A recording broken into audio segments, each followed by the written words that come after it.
Maslow's hierarchy of needs is an illustration often used when talking about motivation and personal fulfillment.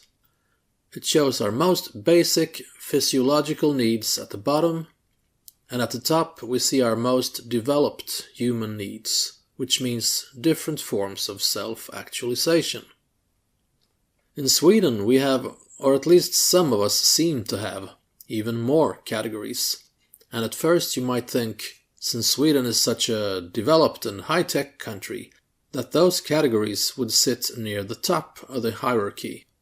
But no, they're actually below the most basic needs that people in all other countries have.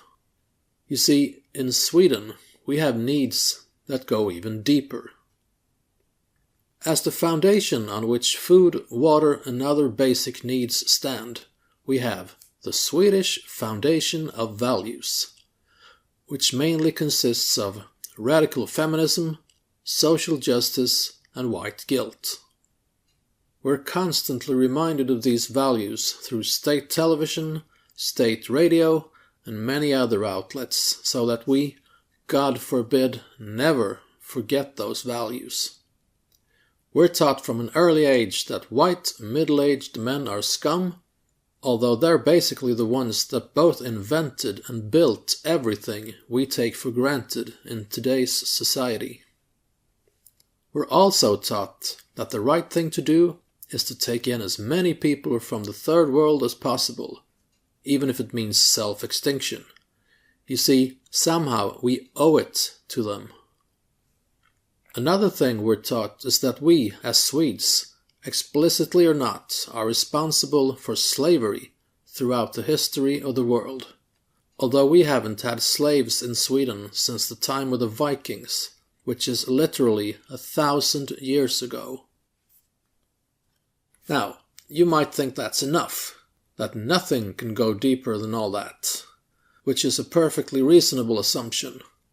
But after Donald Trump mentioned last night in Sweden, the real foundation for everything was revealed.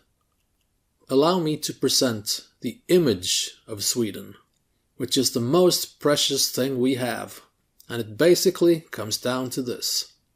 Don't you dare say Sweden has problems, or at least not if you're Donald Trump. Just so you know, over here everything is better than ever. We have rape statistics that are looking so good that even our establishment minister, Ylva Johansson, in the era of fake news, had to present fake news to the BBC. Among other things that are better than ever before, we find common welfare. It's going so well that people in hospitals now have to sleep in the corridors, and some have even died because they didn't get sufficient medical attention. Common welfare is so good that women in certain parts of the country have to learn how to give birth in a car. There's even a brand new course. Common welfare is so good that in 2016, approximately 12% of our senior citizens lived in poverty, and the number is expected to go up. I could go on forever and ever, but I think you get the picture.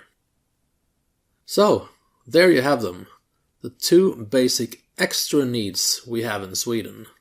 Swedish values and the Swedish image.